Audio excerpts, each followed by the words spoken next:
As I indicated yesterday before we broke, both sides have rested. There are 2 steps that remain to be completed before you get to start your deliberations. The next step is that I'm going to provide you and read to you the final instructions. The parties will then, after that, make their closing arguments, and then I'll have some concluding comments and instructions to give to you before you can deliberate. So that's what we're going to do at this point. I'm going to put the instructions up on the big screen here. If you want to follow along and read with me, you can.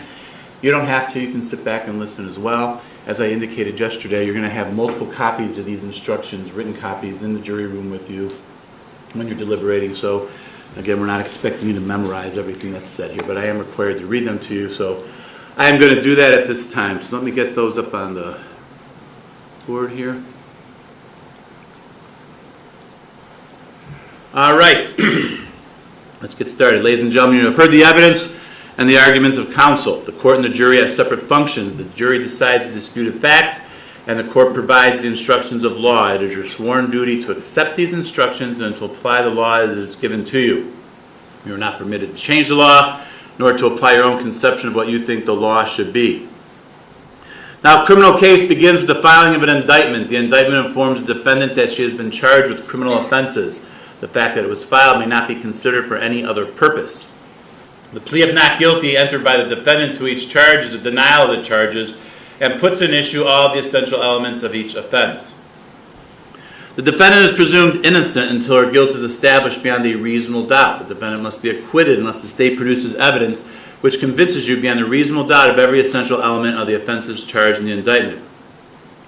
Reasonable doubt is present when the jurors, after they have carefully considered and compared all the evidence, cannot say they are firmly convinced of the truth of the charge.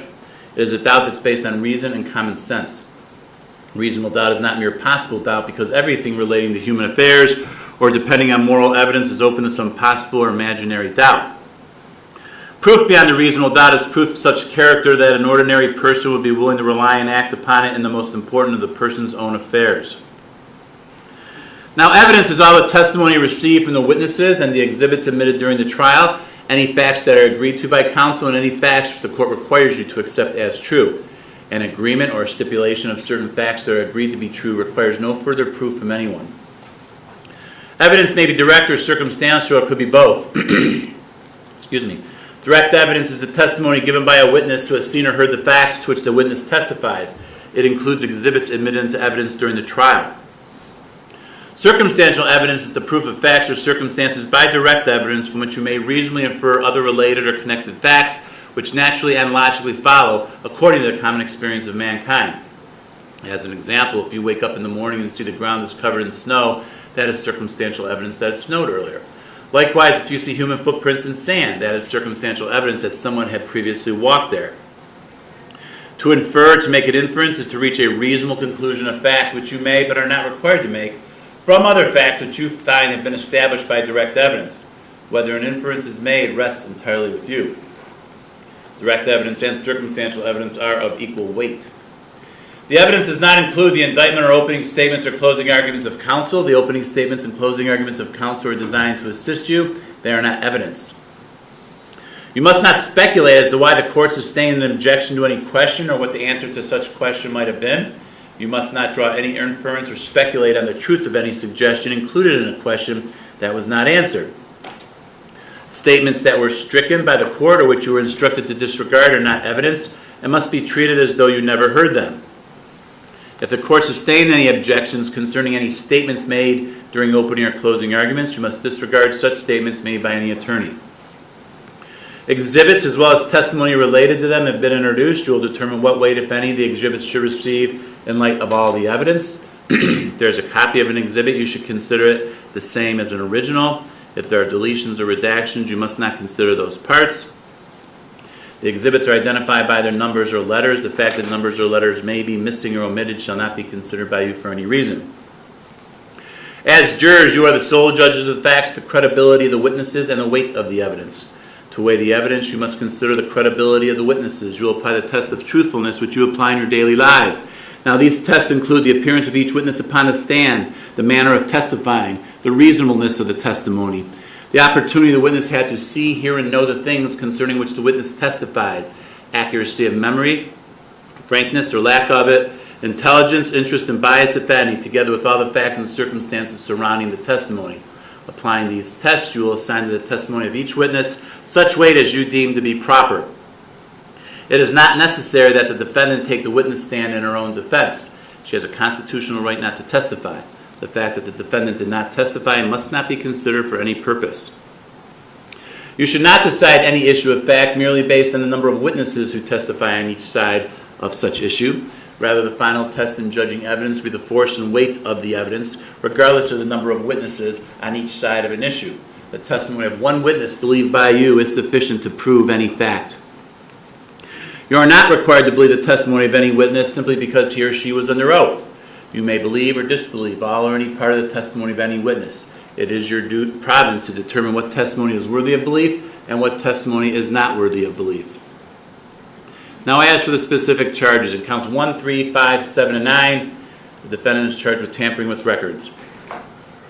As to each of these counts, before you can find the defendant guilty of any of these offenses, you must find beyond a reasonable doubt that on or about, as to count 1, August 2nd, 2023, as to count 3, January 29th, 2024, as to count 5, January 29th, 2024, as to count 7 and count 9, February 7th, 2024, as a part of a course of criminal conduct in Lake County and Cuyahoga County, Ohio, that the defendant, Pindo Kreitz, knowing that she had no privilege to do so, and with purpose to defraud or knowing she was facilitating a fraud, uttered a writing or record, to wit, or specifically, as to count 1, a quitclaim deed for permanent parcel number 131-21-067, known as 3735 East 50th Street in Cleveland, Ohio. As to count 3, a quitclaim deed for permanent parcel number 132-12-018, known as 6010 Fleet Avenue in Cleveland, Ohio. As to count 5, a quitclaim deed for permanent parcel number 132-13-003, known as 6106 Fleet Avenue in Cleveland, Ohio. As to count 7, a quitclaim deed for permanent parcel numbers 01B as in boy 115, C as in Charlie 000040, and 01B 115, C 000050, known as 1432 Hubbard Road in Madison, Ohio. Lastly, as to count 9, a quitclaim deed for permanent parcel number 3A08-4B 000170, known as 5131 Middle Ridge Road in Perry, Ohio. And she did that knowing the documents have been falsified, destroyed, removed, concealed, altered, defaced, or mutilated. Now, the following words contained in the charges set forth in counts 1, 3, 5, 7, and 9 are defined as set forth below. Knowingly, a person acts knowingly regardless of her purpose when she's aware that her conduct will probably cause a certain result or when she's aware that her conduct will probably be of a certain nature. A person has knowledge of circumstances when she is aware that such circumstances probably exist. Knowingly means that a person is aware of the existence of the facts and that her acts will probably be of a certain nature. Since you cannot look into the mind of another, knowledge is determined from all the facts and circumstances and evidence. You will determine from these facts and circumstances whether there existed at the time in the mind of the defendant an awareness of the probability that she acted without privilege to do so, an awareness of the probability that she was facilitating a fraud, and an awareness that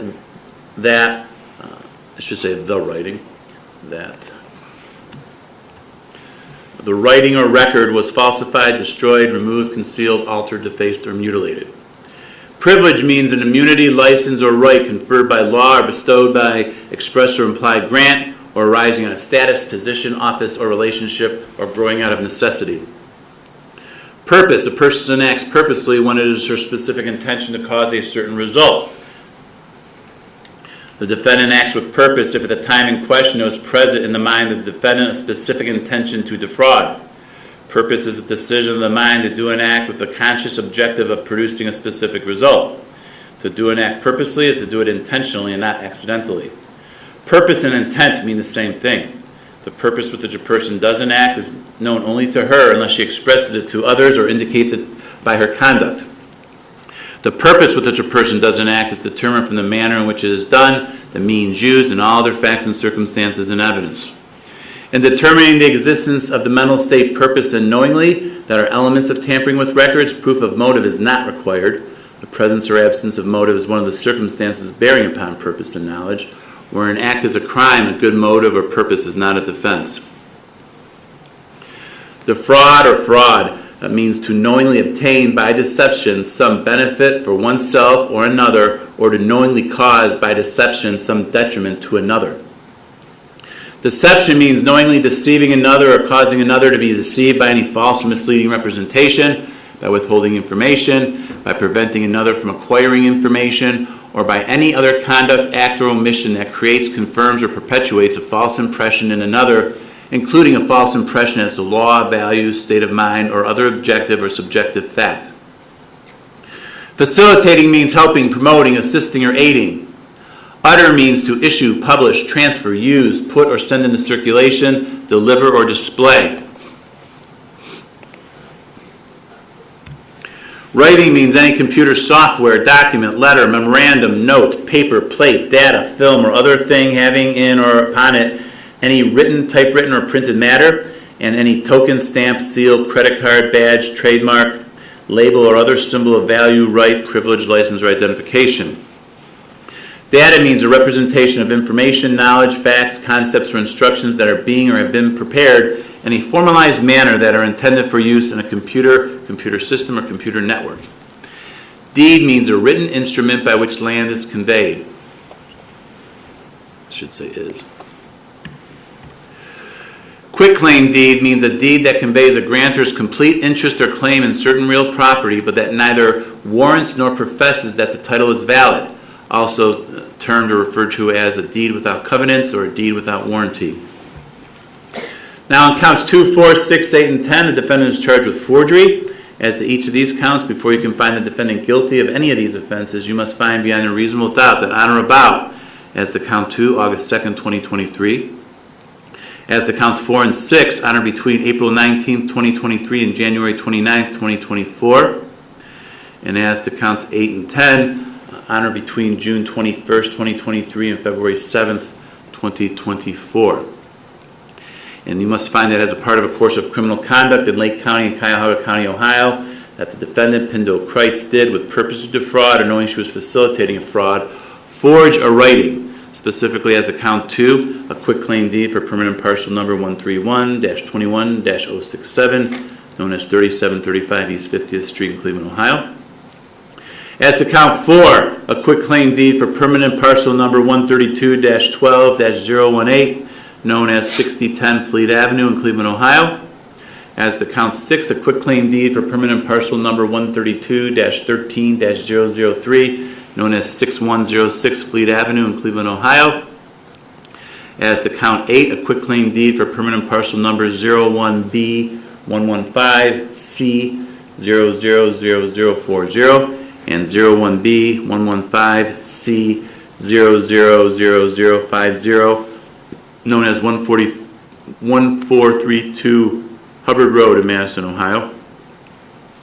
And lastly, as to count 10, a quitclaim deed for permanent parcel number 3A084B000170, known as 5131 Middle Ridge Road in Perry, Ohio. And that she did that so that it purported to be genuine when it was actually spurious, to be the act of another who did not authorize that act, or to have been executed at a time or place with terms different from what was in fact the case, or to be a copy of an original when no such original existed. Now the following words contained in the charges set forth in counts 2, 4, 6, 8, and 10 are defined as set forth below. Purpose. A person acts purposely when it is their specific intention to cause a certain result. The defendant acts with purpose if at the time in question there was present in the mind of the defendant a specific intention to defraud. Purpose is a decision of the mind to do an act with a conscious objective of producing a specific result. To do an act purposely is to do it intentionally and not accidentally. Purpose and intent mean the same thing. The purpose with which a person does an act is known only to her unless she expresses it to others or indicates it by her conduct. The purpose with which a person does an act is determined from the manner in which it is done, the means used, and all other facts and circumstances in evidence. Knowingly, a person acts knowingly regardless of her purpose when she is aware that her conduct will probably cause a certain result, or when she's aware that her conduct will probably be of a certain nature. A person has knowledge of circumstances when she is aware that such circumstances probably exist. Knowingly means that a person is aware of the existence of the facts and that her acts will probably be of a certain nature. Since you cannot look into the mind of another, knowledge is determined from all the facts and circumstances and evidence. You will determine from these facts and circumstances whether there existed at the time in the mind of the defendant an awareness of the probability that she was facilitating a fraud. In determining the existence of the mental state, purpose, and knowingly that are elements of forgery, proof of motive is not required.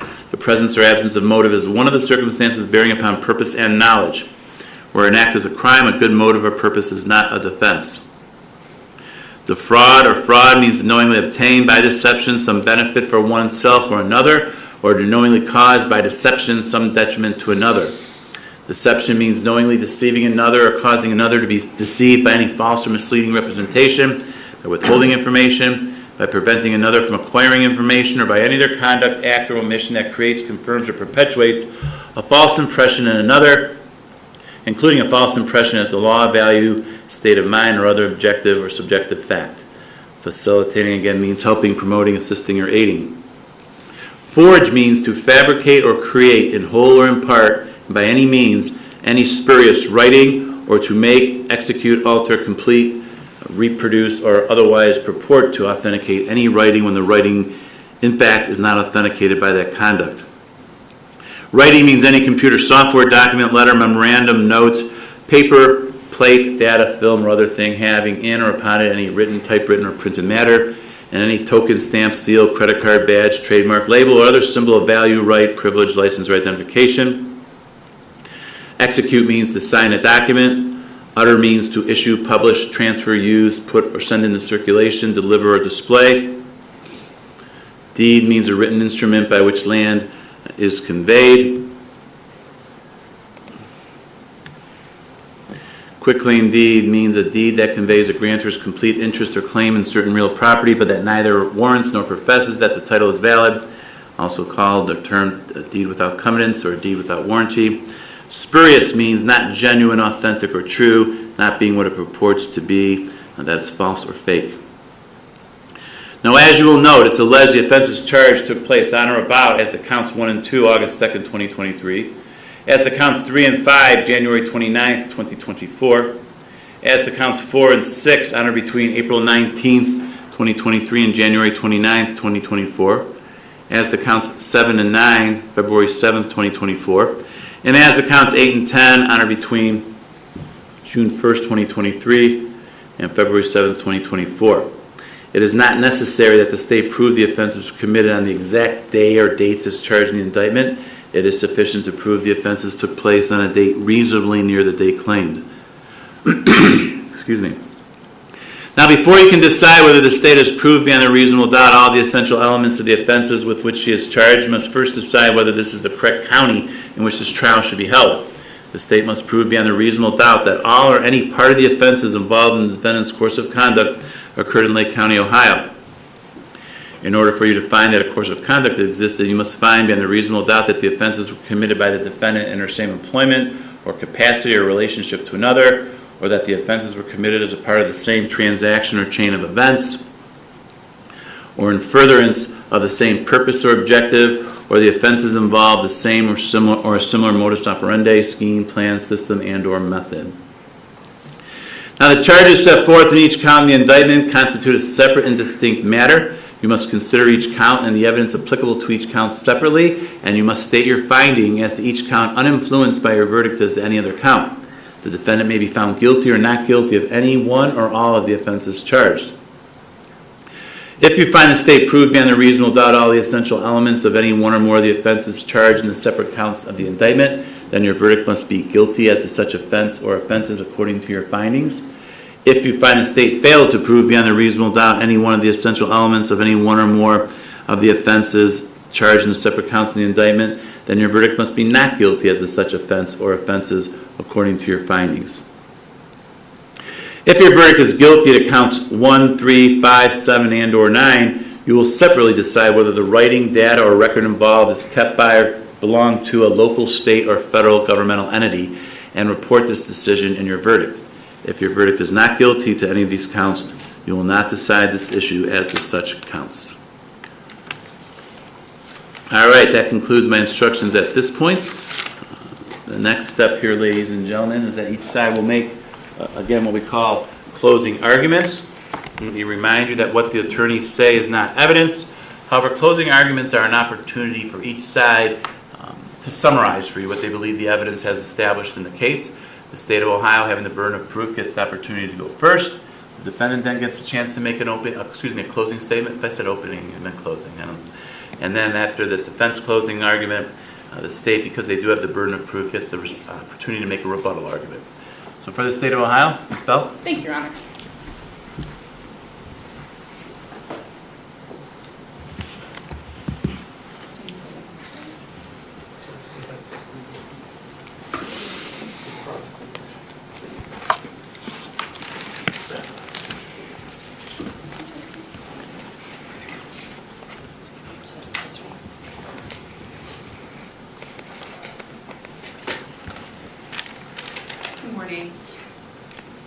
This case is about truth in records. When records can't be trusted, systems fail. The law protects that trust, and that is why this case matters. It's about whether we can trust the records that tell us who owns property in our community, and about whether that system protects families, neighbors, lenders, and future buyers, that they deserve honesty.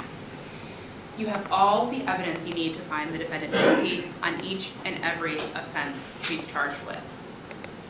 But you were just read what felt like an hour worth of legal definitions and convoluted rules. And sometimes you get lost in that, trying to digest it and wrap your heads around. So I hope that I'll be able to bring some clarity to that, and we'll weed through that mess, and we'll talk about the black and white facts.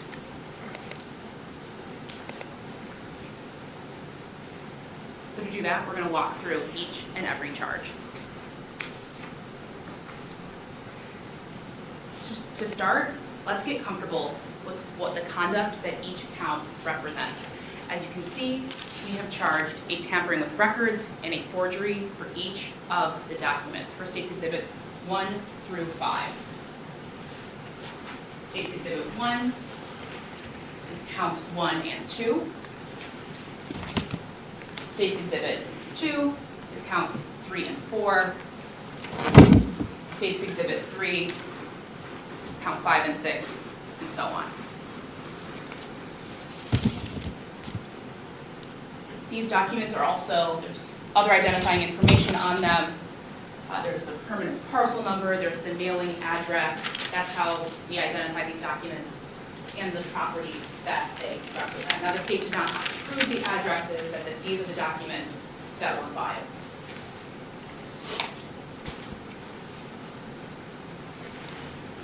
So moving on to count 1, that's tampering with records. In order to find the defendant guilty of tampering with records, the state had to prove that on or about August 2nd, 2023, this is part of a course of criminal conduct in Lake County and Cuyahoga County, the defendant, knowing she had no privilege to do so, and with the purpose to defraud, or knowing that she was facilitating a fraud, uttered a writing or record, State's Exhibit 1, knowing that it's been falsified, destroyed, removed, concealed, altered, defaced, or mutilated. And that record is kept by a governmental entity. So let's break that down. To begin, there's no argument as to the date or location. Jonathan Schneider notarized the deed in Concord Township, Lake County, Ohio, on August 2nd. That's reflected in his stamp. And the defendant recorded it in Cuyahoga County on the same date. That's reflected here. That is uncontroverted.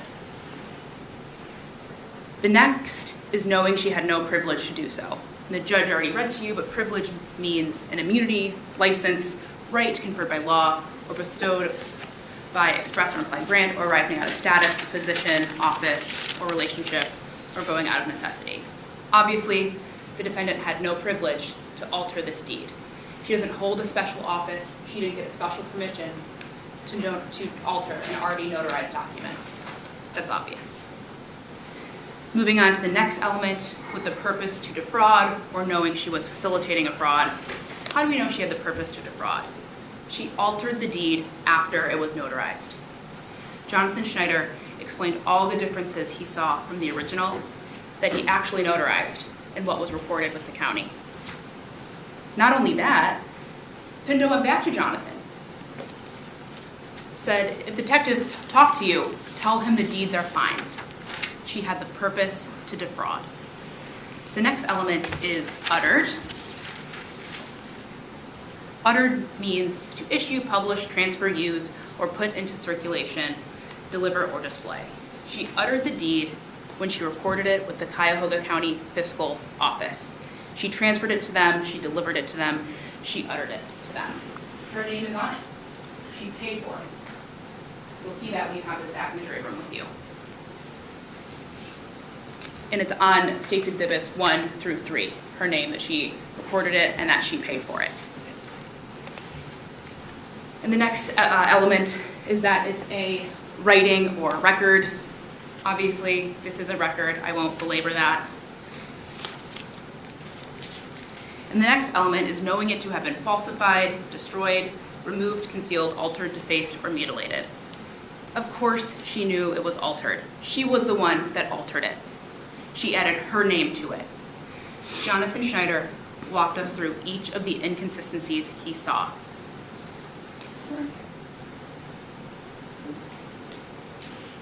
The and with the capital A.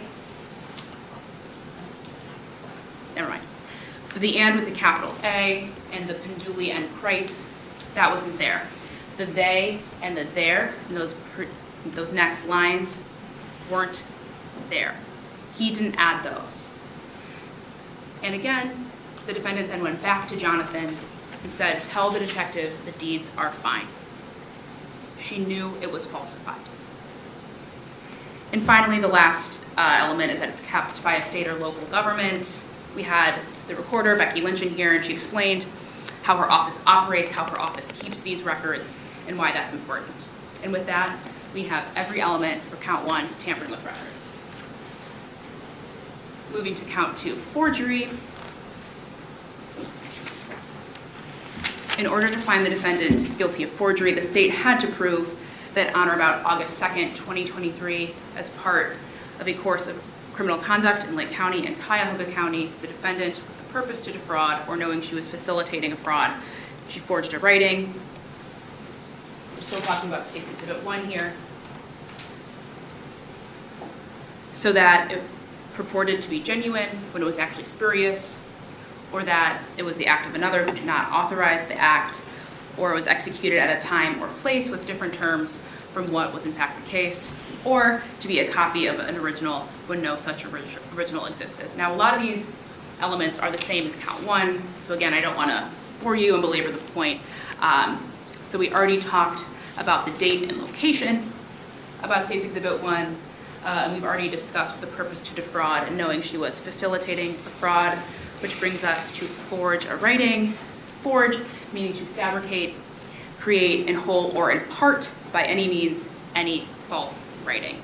Again, Jonathan walked us through every change he saw in that document. Everything that was added after he already notarized it. Her signature was not on it when Jonathan notarized it. That was added after the fact. It was forged. The final element is that long one at the bottom. And language is really important here for this final element. There's a lot of ors. So the state only needed to prove that one of those are present, not all 4. And we got lucky in this case. Not only do we have 1, we have 2. First, that it purported to be genuine when it was actually spurious. Spurious means fake, as the judge instructed us. I had to Google that, so glad that I did that. Obviously, the deed was fake. She added the information, she altered it, she made it spurious. And we also have that third one, to have been executed at a time or place with different terms than what was in fact the case. She added different terms. She added herself. She signed it, and she acted like it was a true deed. She altered the terms. And with that, we have count 2, forgery. Moving on to count 3, tampering with records. The elements here are exactly the same. We're just talking about State's Exhibit 2 now. So this was notarized by Jonathan Schneider on April 19th, 2023 in Lake County at the Huntington Bank in Concord, and then it was recorded by the defendant on January 29th, 2024 in Cuyahoga County.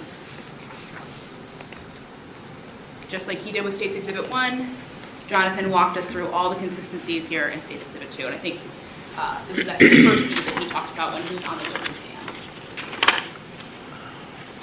stand. He walked us through how he knows his own handwriting. He knows that that's not the type of ampersand or and signal that he would write, that he did not write Pindo and Kreitz, that he did not write / she / hers. That was added after the fact. He knows what his handwriting looks like, and he knows that he did not write that. He also knows he only took Kenneth Kreitz's license and notarized his signature. Never notarized the defendant's signature, despite it appearing on this document now.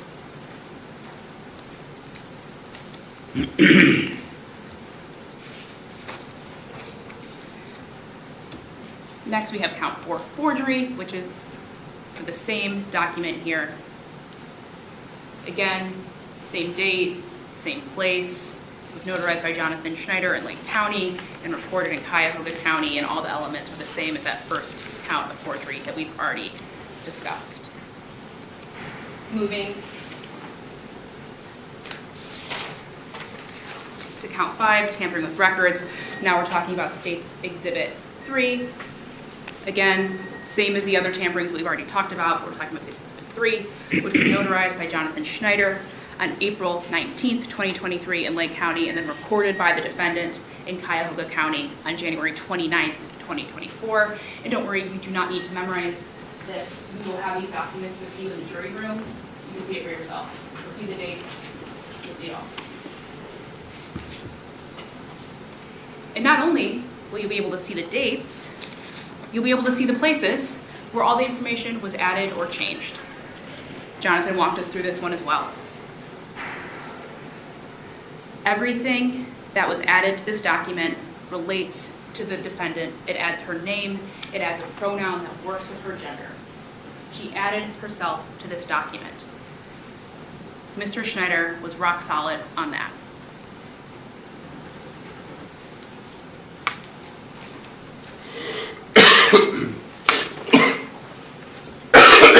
Next, count 6, the forgery for State's Exhibit 3. Won't belabor that. Which brings us to count 7, tampering with records for State's Exhibit 4. So we've moved on from the Jonathan Schneider documents to the documents that Ronette Sterrett notarized. So Ronette Sterrett notarized this document on June 1st, 2023, and then it was recorded in Lake County on February 7th, 2024. And all the elements are the same as the other tamperings, but how do we know she tampered with this deed? Ronette told us. She told us how the documents look when she notarized them. Now, admittedly, Ronette's memory was not as intact as Jonathan's, but still, she was confident that she handwrites all that information. She would handwrite the names, the pronouns, the date. And this acknowledgement is pre-filled and typed, and that is not how Ronette operates.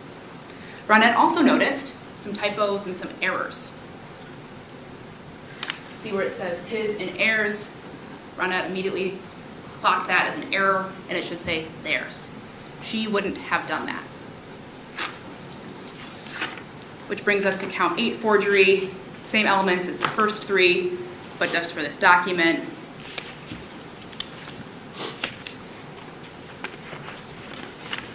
And how do we know that the defendant is the one that recorded these documents in Lake County? She told the detective.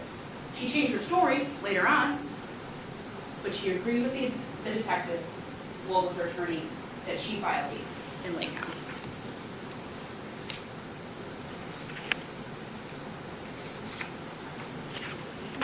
Moving to counts 9 and 10, State's Exhibit 5.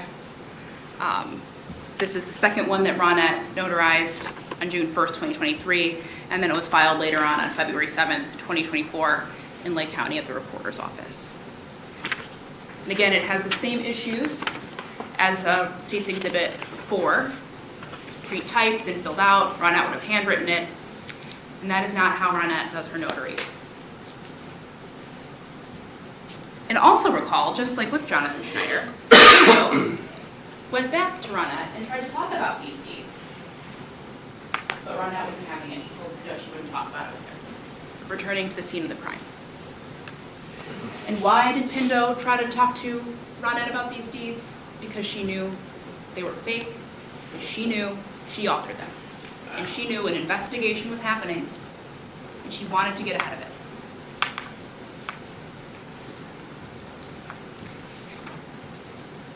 And then the forgery for count 5 as well. You heard the testimony. You saw the documents. You'll have them back with you in the jury room. You learned how true deeds are notarized and recorded.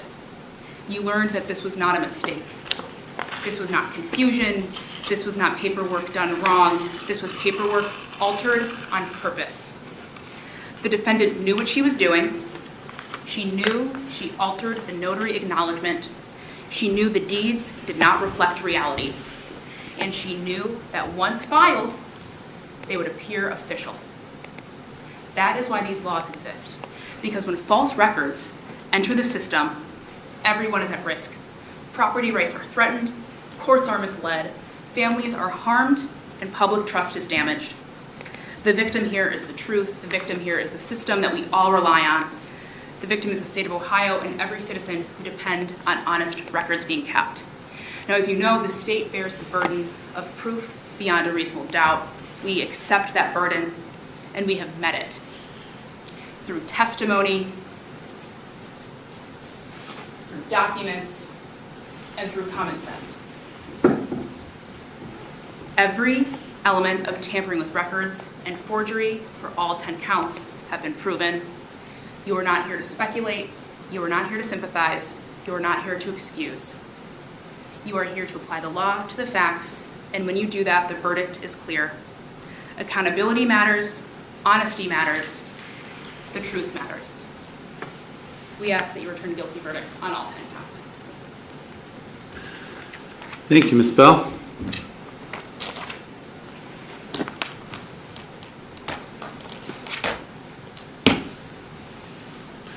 Mr. Maranto for the defense. Thank you, Your Honor.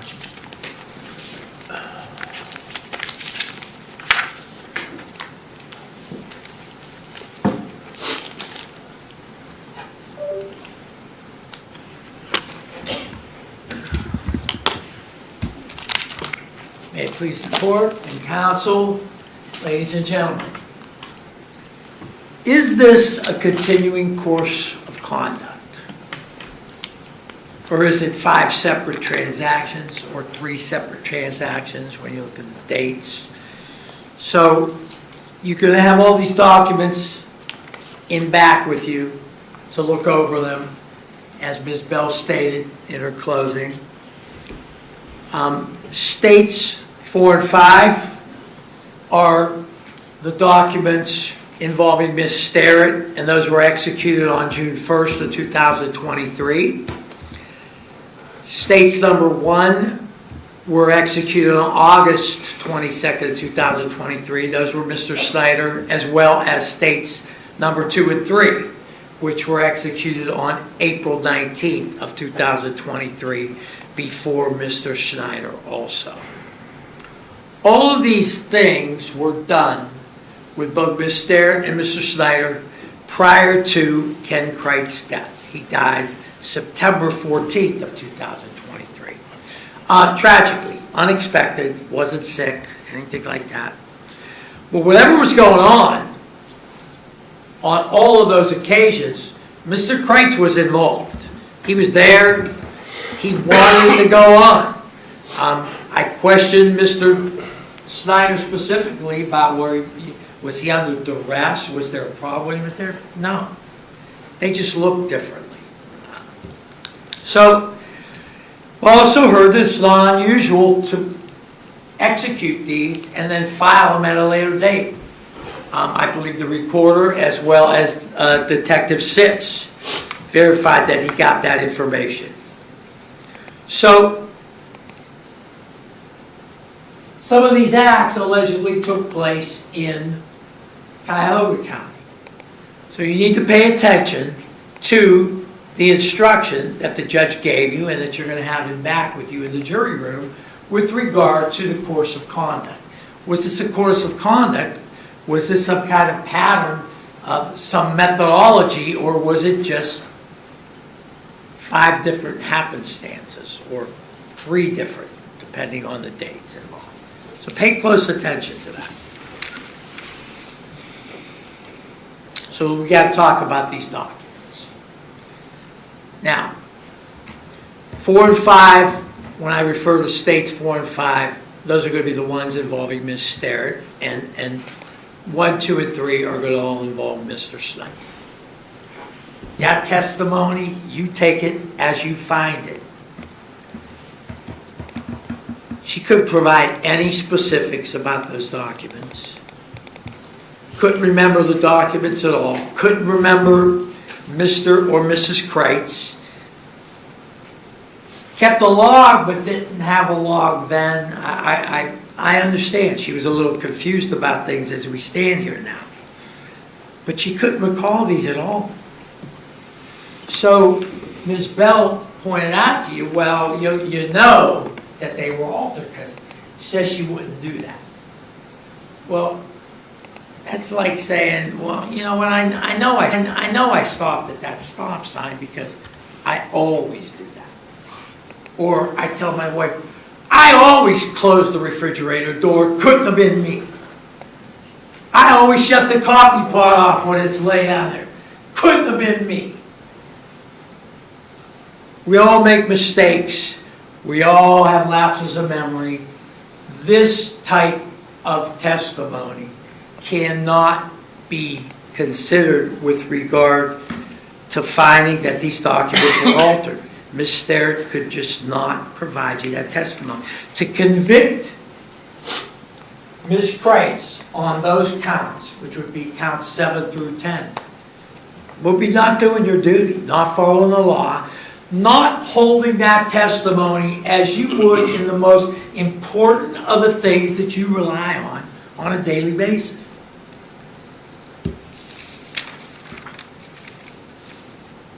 So we have Mr. Snyder. Mr. Snyder, I think we would agree, totally different person. Mr. Snyder's the banker. He's supremely confident. He's the guy who knows, remembers, got a process. Once again, I know I did it because I always do it. I do this, and this, and this. And he told us that. So he remembered Pindo and Ken very well. He knew everything, remembered it perfectly. Everything. Till he didn't remember.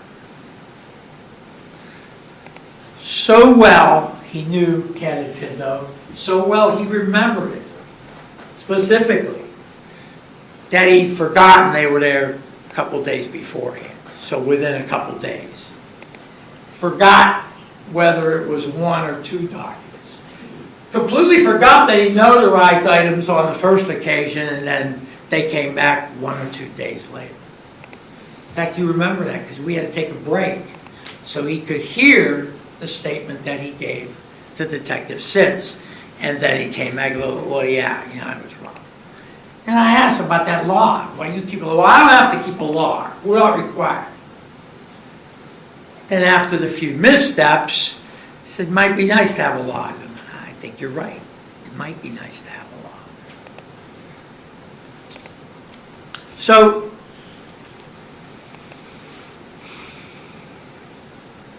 once again, in viewing that testimony in light, as you would in the most important of your daily affairs, you have to take into consideration the manner he testified and his quality of memory.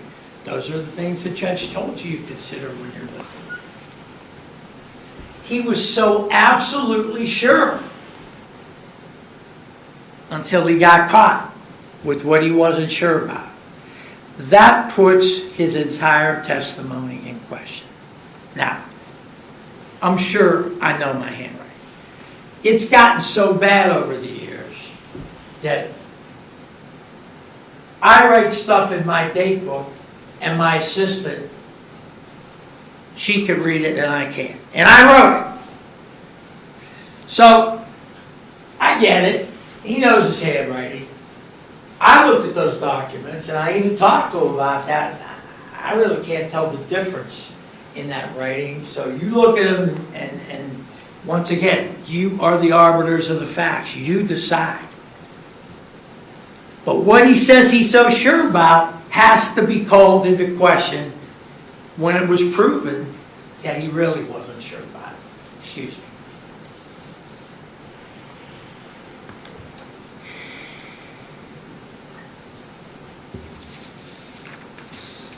So Mr. Snyder remembers all his documents by heart because he doesn't have a log or anything to refer to.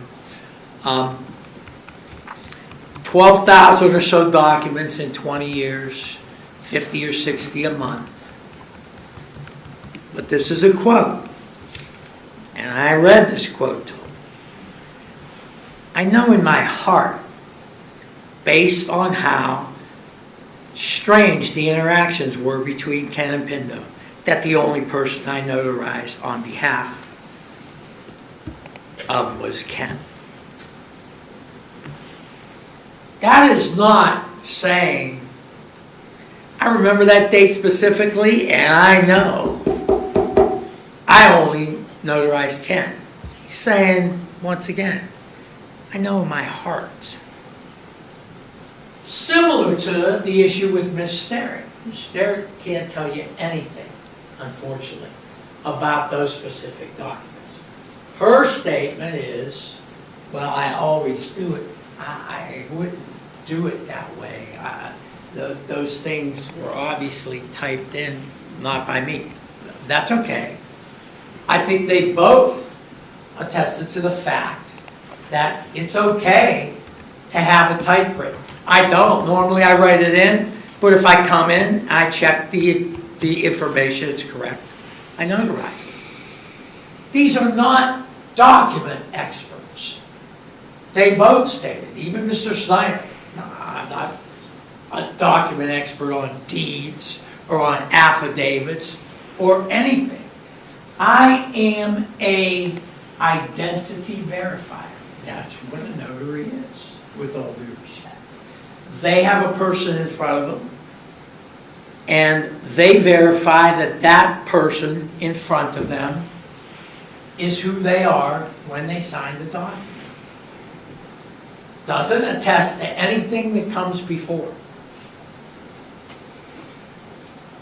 I represent people that have been convicted of crimes, and they write affidavits or have witnesses come in and they say things. Well, they say they're true. I don't know if they're true. All that notary says is that person came in, said a bunch of things, and it's the person that said them. I don't know about anything.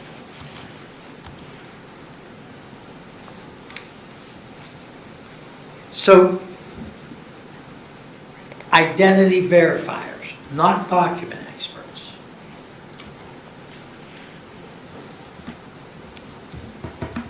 With regard to both of these people, ladies and gentlemen, you cannot rely on that testimony as you would the most important things. You're certainly not Mr.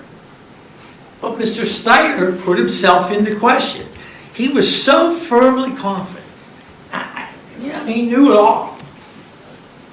Till he didn't.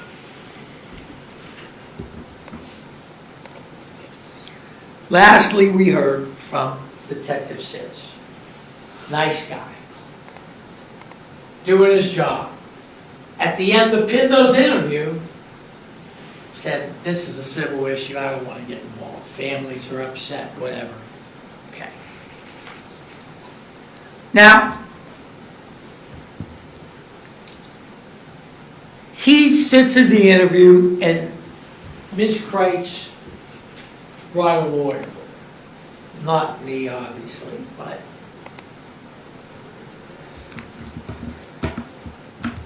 the detective says she gets really upset. And I was concerned that maybe you guys would think he meant she got irate, she was mad at him. No, she was upset, she was crying. They were discussing these issues. There's family trouble. She's upset. No one expected Ken Kreitz to die. He wasn't sick, no long-term illness. He had a heart attack and dropped dead suddenly. So she's upset. Now, Detective Sitz says the lawyer's saying that Pindo filed the documents, and she's nodding, whatever, but she's admittedly upset. Now, nothing against Detective Sitz, but we talked about bias. And does the cop that gives you a traffic ticket, does he say he doesn't care if you show up? No, he's not interested in it. He's now invested a little bit in this. He's investigating, and that's what he states. He also says that at the end of this interview, clearly, Ms. Kreitz has gotten her composure back, and she says, my son filed the document. Now, check to see if there was video, and there is video in the recorder's office. Unfortunately, not working or deleted at the time Detective Sitz tries to find out who stood at the counter and filed those documents. Once again, not Ms. Kreitz's fault that the video's not working. The state has the burden. They had to produce it if they wanted to use it, and there's no video. That's reasonable doubt. You don't know whether Detective Sitz and his little whatever interest he has in the case, or Ms. Kreitz. They're clearly contradictory. Video would have cleared that up. No video. Not Ms. Kreitz's fault.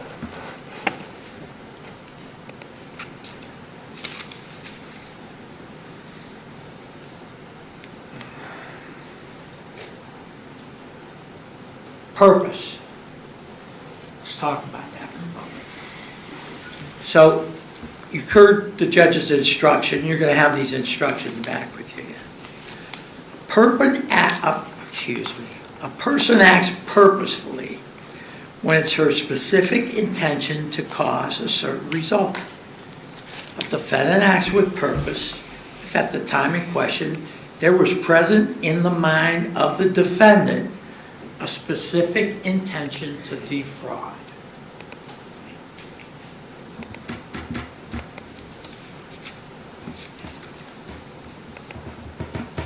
Where's the intent to defraud? Who? Why? Well, the state says they don't have a motive. There's no motive here. And they don't have to prove a motive. But the instruction also says, in determining the existence, mental state of purpose or knowingly, elements of these crimes, proof of motive is not required. The presence or absence of motive, though, is one of the circumstances bearing on purpose. So, ladies and gentlemen, you could say, well, no purpose, or excuse me, no motive, no purpose. There's no purpose, not guilty. It's an element of the crime. So consider these things. Consider what we talked about during jury selection and how important that is. And how I ask you have to believe in these terms. Not guilty until or unless the state proves it beyond a reasonable doubt. All the elements of all the counts. Can't swap them out and say, well, Mr. Snyder was great, so we'll forget Ms. Sterrett. By the same token, Ms. Sterrett was bad, we'll forget Mr. Snyder. The point is, you need to use your reason, your common sense, your judgment as you would in the most important of your own daily affairs. This is the last chance I get to talk to you. The state has the burden, so they get to go first and last. So I'm going to ask you, ladies and gentlemen, to take back what we talked about and those things in jury selection back into that room with me. And if someone makes a quick snap judgment, say, hold on a minute. Morano could be a goof, but we got to talk about that whole beyond a reasonable doubt and whether I would trust that kind of testimony in deciding affairs for my kids or my spouse or whatever. And I'm confident you're not going to find that the state got to that high burden of proof. Not based on the testimony of these individuals that they put before you. Now, I want to thank you in advance for your time and attention. I thought everybody was great in that respect to both sides. And I would ask you to go back there and do your duty. And I thank you for your time and attention. Thank you, Ms. Tuttle, for the state. Thank you, Your Honor. You need this projector? No.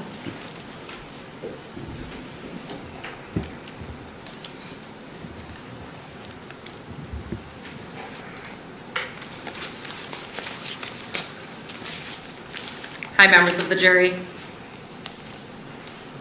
The defendant forged these deeds. They were notarized for her husband, not for her. She altered them after the fact, and she filed them. Now, that continuing course of criminal conduct, in each of these deeds, they were notarized in one county, they were filed in another county. They were altered between those two events. There's no doubt about that. There's no doubt about the continuing course of criminal conduct. And that course of criminal conduct is the same with all 5 deeds. This isn't a one-off. This isn't, as Mr. Moranto said, a happenstance. And this isn't like what Mr. Moranto talked about with you in jury selection. There's no UFO out there that I'm asking you to look at. It's what happened, it's where it happened, and that part could not be clearer. Now, who changed these documents? We know it's the defendant. And we know that it was her by the documents themselves. They speak for themselves in terms of what was changed. You'll get to see them. But exhibits 1, 2, and 3, you heard Jonathan Schneider testify about. And what I find to be the most compelling thing here is the defendant's own signature. You heard that in her interview, she told Detective Sitz that all of these deeds were valid. They were all good. That's her signature. She didn't say somebody else put that there. She didn't say that's somebody else's signature. She didn't say somebody must have forged my name. She admitted to signing these documents. But on exhibits 1, 2, and 3, there's a very clear way for us to know that these were altered after they were notarized. You heard both Mr. Schneider and Ms. Sterrett testify that in order to notarize a document, in order to verify that someone's signature is their own, that they are the person signing the document, which, to be clear, members of the jury, that's all we're dealing with today. We don't care about the rest of the document. That's not an issue. You need to take their ID. You need to have their driver's license. You need something that identifies them. Detective Sitz told us the name on the defendant's driver's license. You've heard her called a number of different names throughout the trial, but that driver's license reads Pindo Napatupulu. That's it. That is the first name and the last name on that driver's license. State's Exhibit 1, Pinduli and Cripes in both sections here. That was altered. Her identification doesn't say Pinduli. Her identification doesn't say Cripes. And if we look at the front page of this document, it says Pindo Napatupulu, handwritten in, aka Pinduli and Cripes. It's because the back page doesn't match the front. That's why the AKA had to be written in, because her legal name, Pindo Napatupulu. State's Exhibit 2. Pindo Napatupulu hyphen Cripes. Pindo and Cripes. These two don't match one another. That's improper. They don't match her name. It was altered, and it was altered by the defendant. State's Exhibit 3. Pindo Napatupulu Cripes.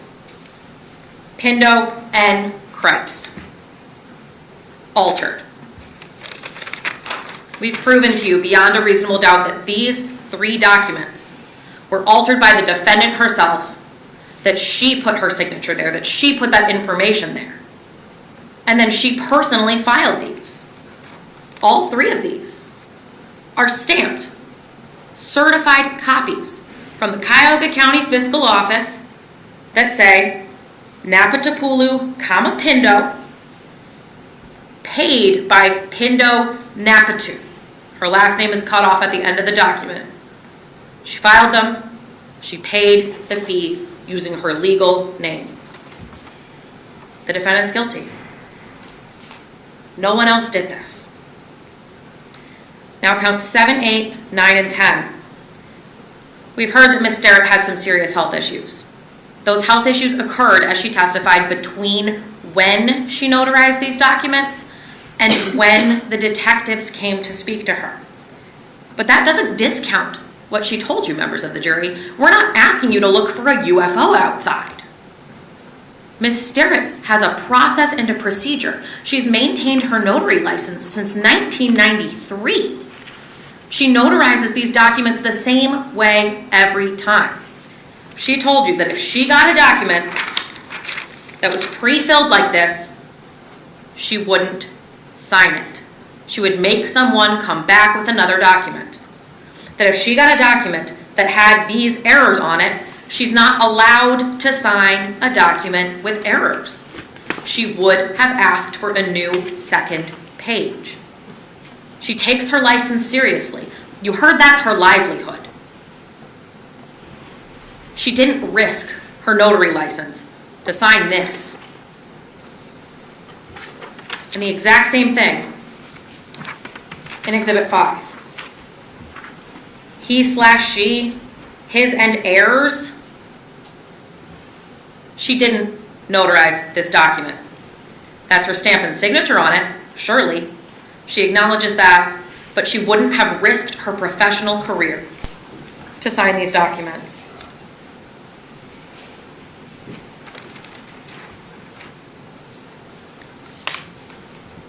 The defendant filed these in Lake County. You heard that she was in for an interview with Detective Sitz. She didn't think she was going to get caught for this. She didn't think anyone was looking.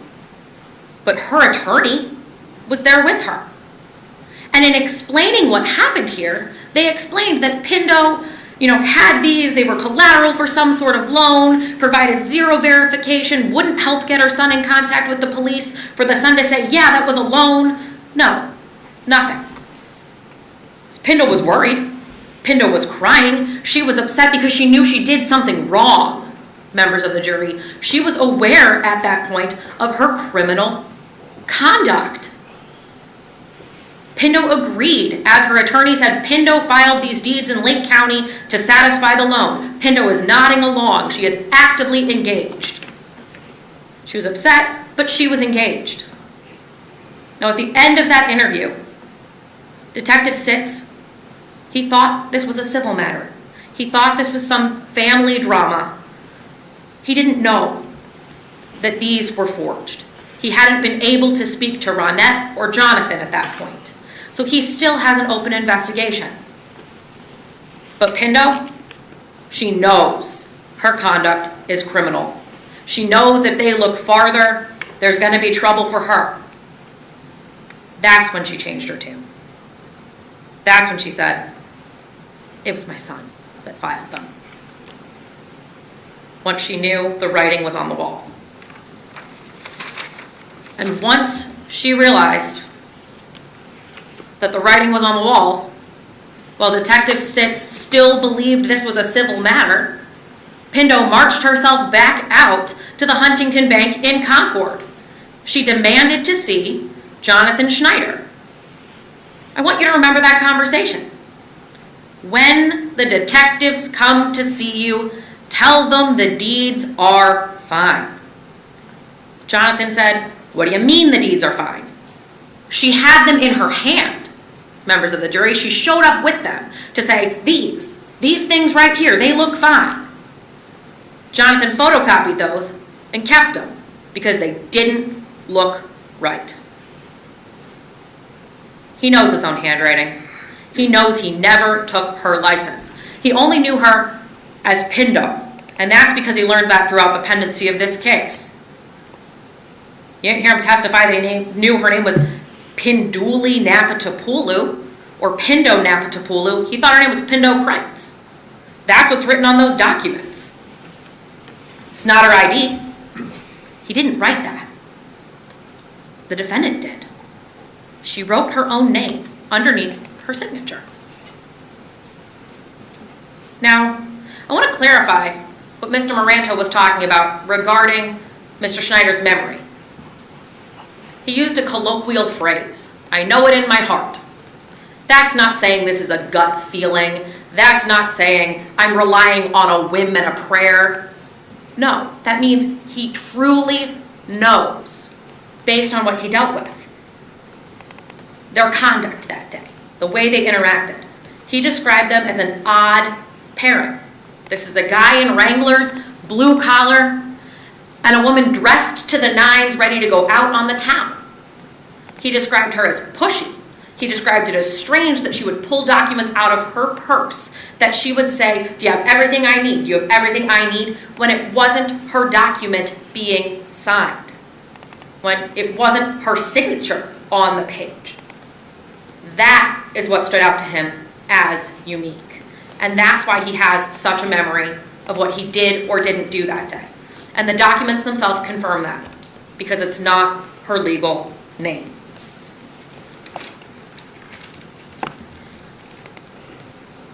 Beyond a reasonable doubt. You can still have questions. You can still have doubts.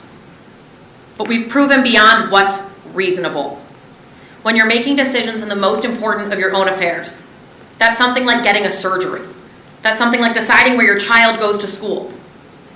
There's always going to be doubt. There's always going to be a what if.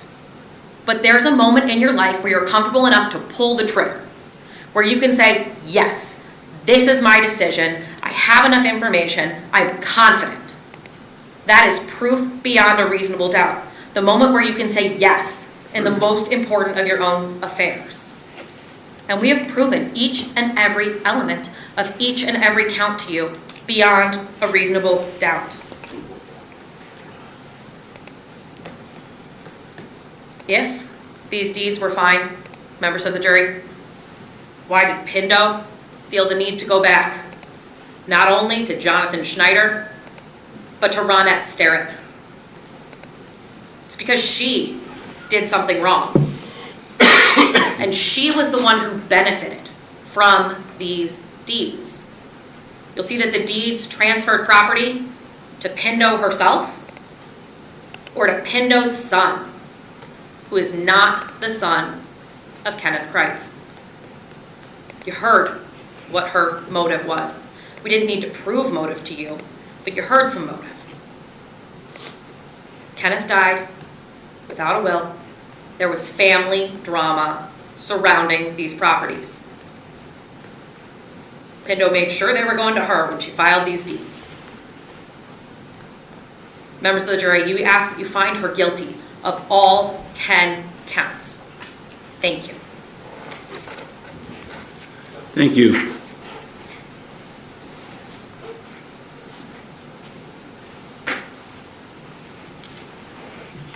One second.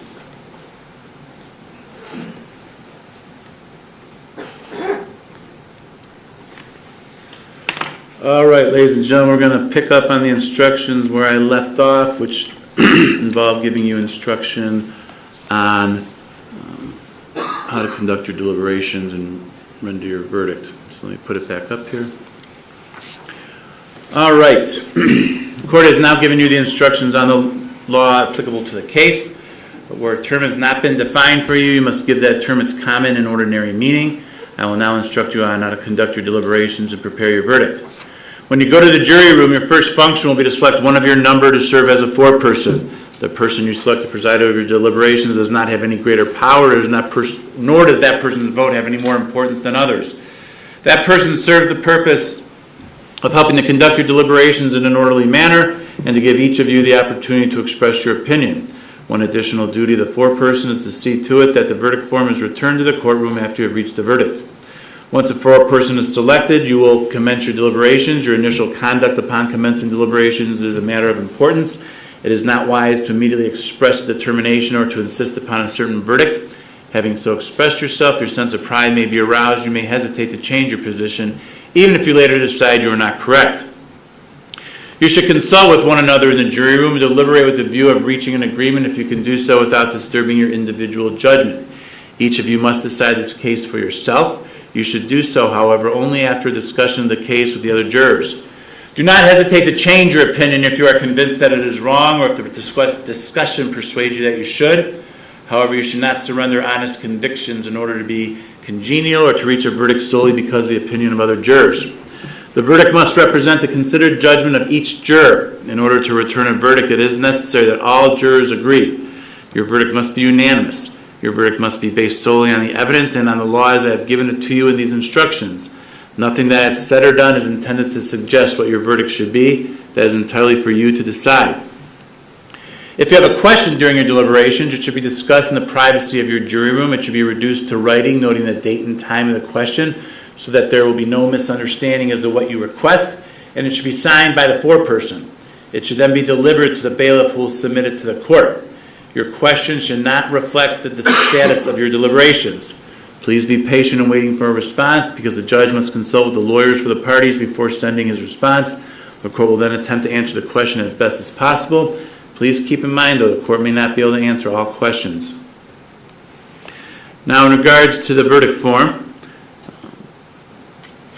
you will have with you in the jury room the following form of verdict. When you have reached the verdict, you will complete the form in the way which corresponds to your decisions, and you will then sign the verdicts in ink. So we're going to look over the verdict form here at this time. The first page has the caption of the case. Then you see count 1, tampering with records, and below that I just put the address for the property that particular record dealt with, just to make sure you understand which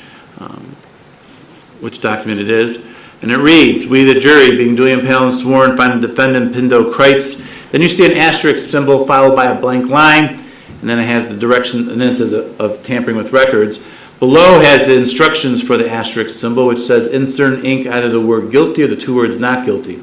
So depending on how all 12 of you resolve this decision regarding count 1, you'll put the appropriate response in the blank line, guilty or not guilty. You then see there's a spot for the date that it is that you reached the decision on count 1. You then see 12 lines below, each preceded by the numbers 1 through 12. Those are the signature lines for each respective juror to place his or her signature. So Ms. Golden, you're number 1. We go along the back row to Mr. Babechko, who's juror number 6. We start back up in the front row with Mr. Gashi, who's number 7, and we go along the front to Mr. Edsel, who's number 12. So if you want to make a mental note of where you are, and Mr. Hanlon, you'll be 5 then, switching over, so that's the number you'll be. Make sure you make a mental note of that so you know what line you'll be placing your signature on. Below the signature lines then, there is a further direction for count 1. It reads, if your verdict is guilty of tampering with records in count 1, you will separately determine whether the writing, data, or record involved is kept by or belongs to a local, state, or federal governmental entity. If your verdict is not guilty of tampering with records in count 1, you will not determine this issue.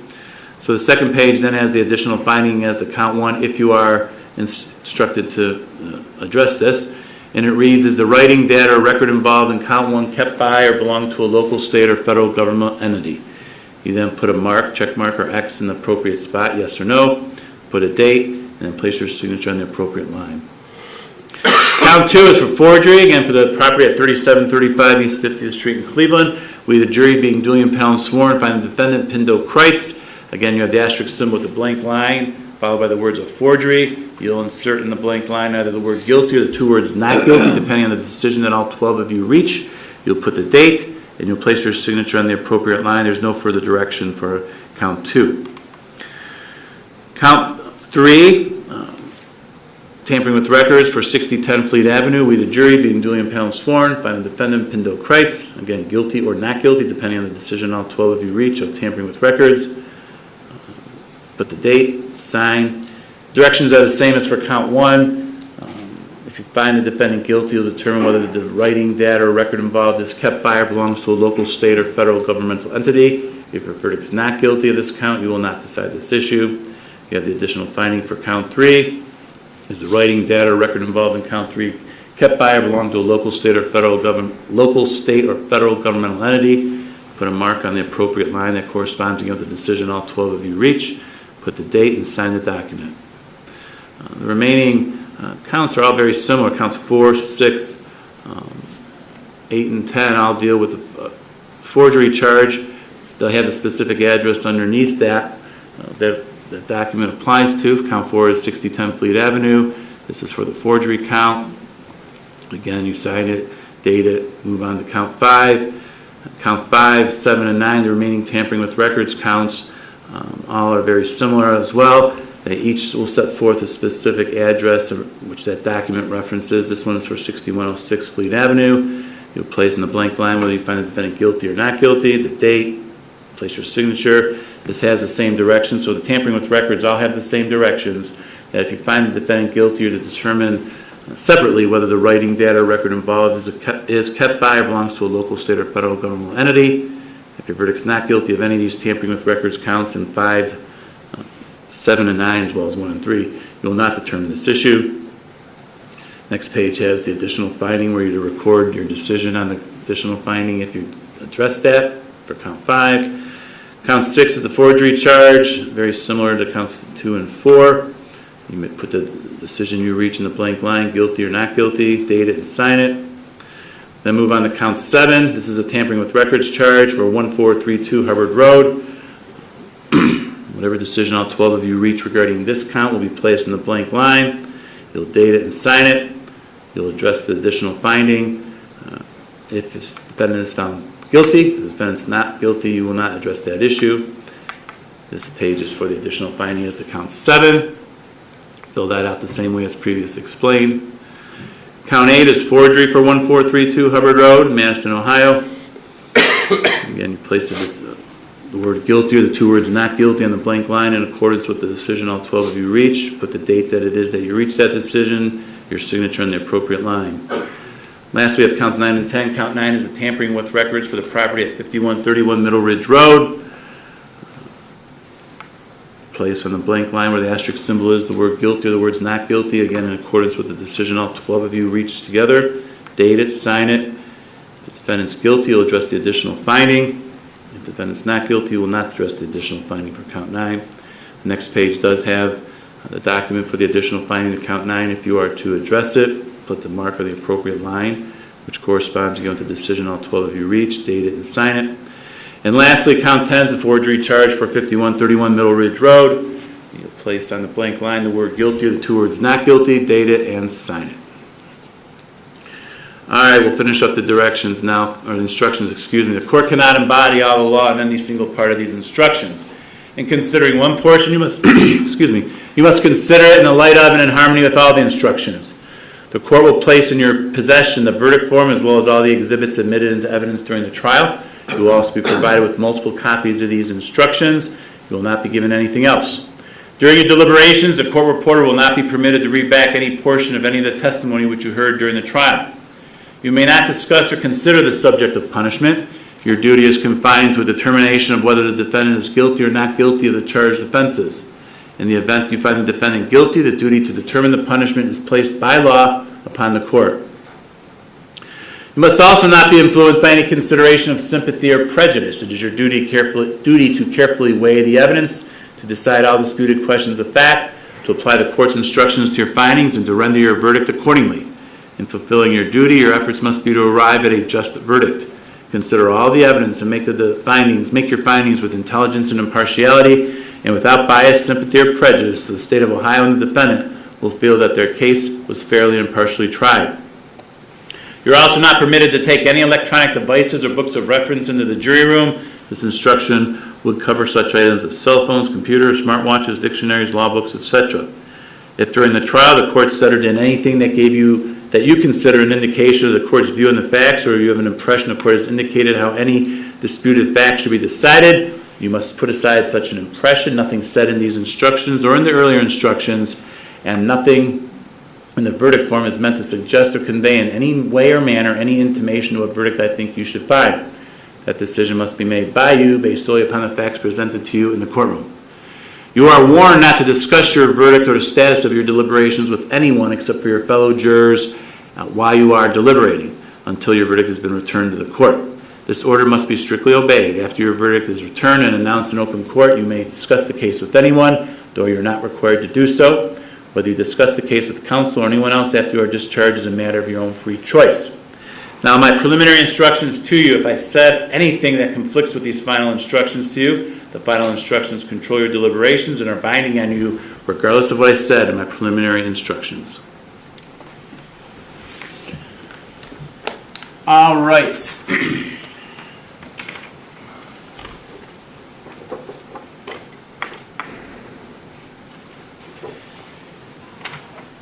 That concludes my final instructions. Ms. Tuttle, on behalf of the State of Ohio, is there anything you wish to discuss further? No, thank you, Your Honor. Mr. Moranto, on behalf of the defendant? No, Your Honor, we're satisfied. All right, ladies and gentlemen, I want to at this time thank you and express the appreciation from this court as well as the folks here in Lake County for the service that you have provided and that you're going to continue to provide. Again, by providing this service, I believe you are contributing toward what I believe, again, is the best system of justice we have here in this country. You will now retire to the jury room. The first thing you should do is select a foreperson. You will then deliberate upon your verdict. When all 12 of you have agreed upon a verdict as to each count, you will sign the verdict in ink. You'll advise the bailiff by using the buzzer in the jury room, and then you'll be returned to the courtroom where your verdict will then be announced. Now, from this point forward, ladies and gentlemen, you're a deliberating body, but you also will be determining your own schedule. We're not going to come in and say it's time for a break or it's time for lunch or this is how long this is going to be. You're going to decide that. The only thing I ask is that if you decide to take a break or you decide to go to lunch, buzz Stan first, let him come back there and tell him what you're going to do. Just don't leave and wander off. That happened one time. We saw our jurors just wandering around. We had no idea that was happening. So we don't want that to happen. So if you're going to take a break again, and maybe when you go back there, you pick your foreperson, decide you want to take a break before you get started, just let Stan know that. In terms of deliberating, you can only deliberate when all 12 of you are present. So if you're sitting around and someone gets up to use the restroom, you can't talk about the case anymore. All 12 of you have to be present. If you go to lunch with somebody and you haven't reached a verdict yet, whoever's at lunch can't talk about the case. All 12 need to be present when you're discussing the case. I think that covers everything. Anybody have any questions for me? Not substantively about anything, but just procedurally, any questions? All right, and at this point, ladies and gentlemen, you may commence your deliberations. All rise for the jury.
In the matter, caption State of Ohio versus Pindo Kreitz, count 1, tampering with records.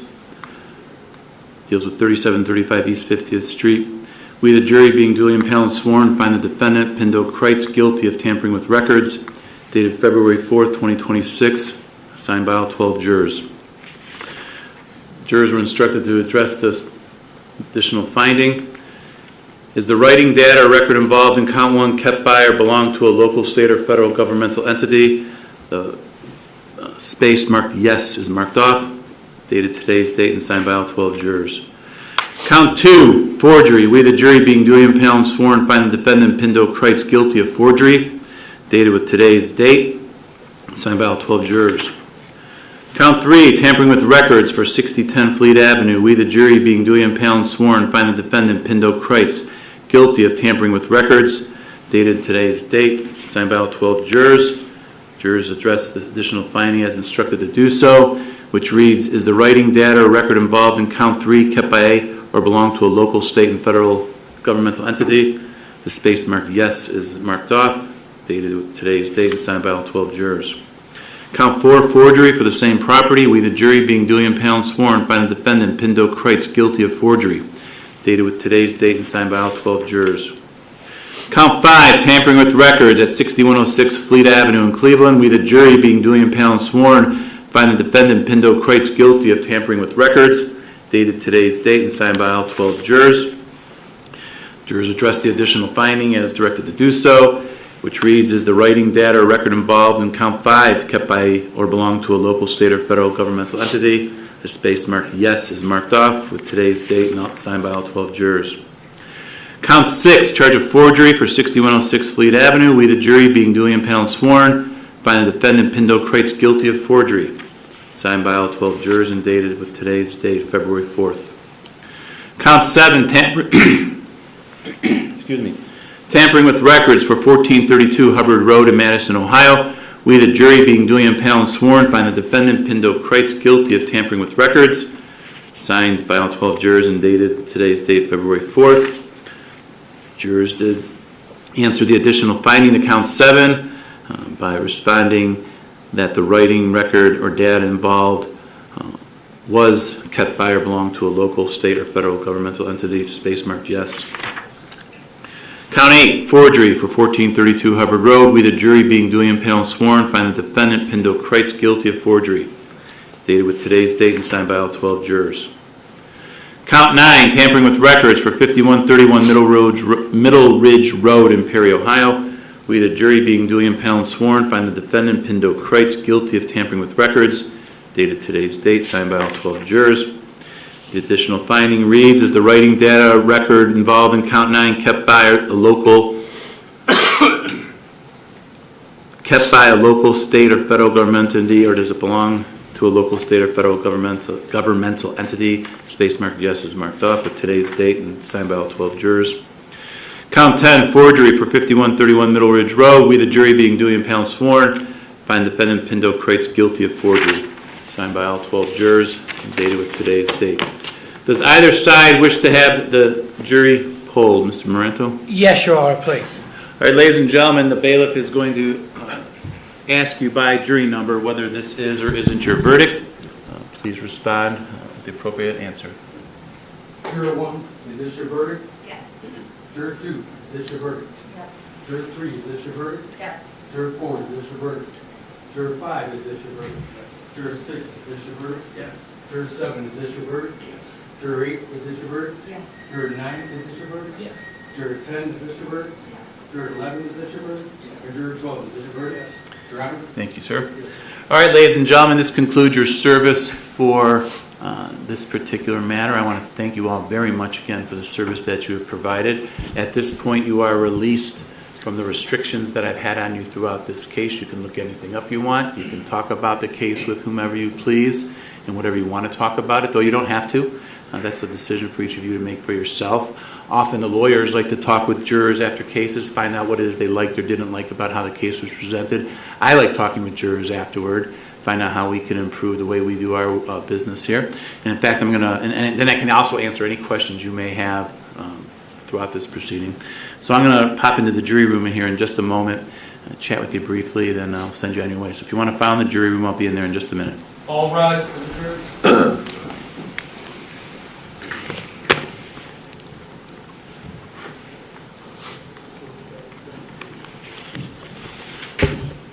There's the verdict.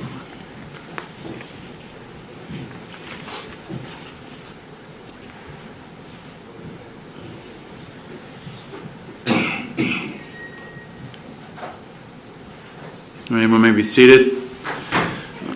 At this time, I want to put on the record, during deliberations, there were 2 jury questions that were sent in. One was at 11:02 a.m. Question was, is it possible to see a copy of Pindo's driver's license? If not, why can we not see a copy? I brought both, I got both attorneys. Mr. Moranto was present in chambers. Prosecutor was available, present over the phone. We had a telephone conference, and I responded by saying you have all the evidence and exhibits that have been admitted into evidence in this case, and both sides agreed with that response prior to me sending it to the jury. The second question was approximately an hour later, 12:09 p.m. Question read, is it relevant to the charge of tampering with records and or forgery who filed the Lake County documents, Pindo or her son? I again met actually this time with both counsel in chambers and crafted the following response with both sides agreed was appropriate. I'll let the state, I'll mention the state's response in a second. I responded by saying, for the offense of tampering with records, the state has the burden to prove the defendant uttered a writing or record. Utter means to issue, publish, transfer, use, put or send into circulation, deliver or display. For the offense of forgery, the state has no burden in regards to this issue. Defense agreed with that response. The state initially asked the court just to say the jury instructions address this question. You should rely on the jury instructions. I felt it was best to specifically answer the question since it was a question that could be answered, and I did that. The answer itself, the state did not object to in terms of the words used. They just didn't think I needed to answer it. Is that fair? That's accurate, Your Honor. Okay. Thank you. And Mr. Moranto, is that accurate? You agreed with the answer to both of those questions? Yes, Your Honor, I do. Okay. All right, well, at this time, this defendant has been found guilty of the charges. The court is going to defer sentence to the probation department for a pre-sentence report and investigation. I will continue bond at this time. What is bond currently at? We don't know. Are there any conditions? I just want to make sure. Bond will be continued at whatever amount with whatever conditions there were. Thank you, Your Honor. I believe it was an overcognizance bond, Your Honor. Okay. Do we have a date? Why don't you get one from? Oh, we don't know that yet, do we? Okay. All right. Well, that's all right.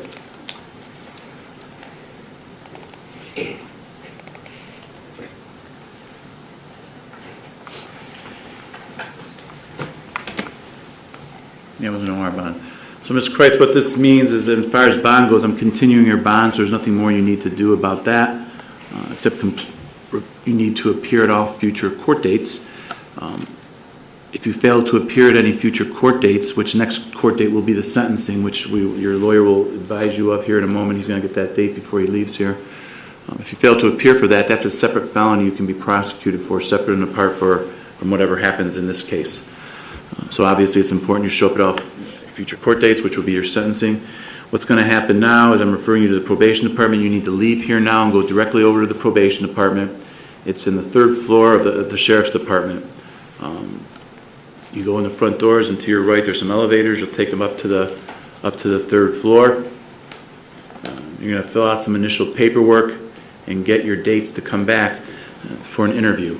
In order for a pre-sentence report to be completed, an interview with you has to take place. It's important that when you meet with them, first of all, that you're open and honest with them, because they're going to check and verify everything you tell them. If they learn you're misleading them in any way, they'll let me know that, and I would obviously consider that it's sentencing. In order for that pre-sentence report to be completed, that interview with you has to take place. So it's important that you show up on time when scheduled for that interview. If they can't conduct the interview with you because you failed to show up and cooperate, then they can't do a report, and without a report, the law doesn't even allow me to consider probation as an option. I'd have to impose a prison term, and I won't continue the sentencing to another day to get the interview done because it wasn't completed initially because you didn't show up when you were supposed to. So it's important, again, that you go there right from here today, and then you'll get the date to come back and that you show up on that day. Another condition is that you're not to use any drugs while you're on bond. You may have to submit urine screens well, you will have to submit them if they're requested. They have to be negative. A positive screen will result in your bond being revoked and a warrant being issued. Understand all that? I'm sorry? Yes. All right. All right, Mr. Moranto, anything else for the record at this time? No, Your Honor, thank you. Ms. Tuttle or Ms. Bell? No, thank you, Your Honor. All right, thank you. All right.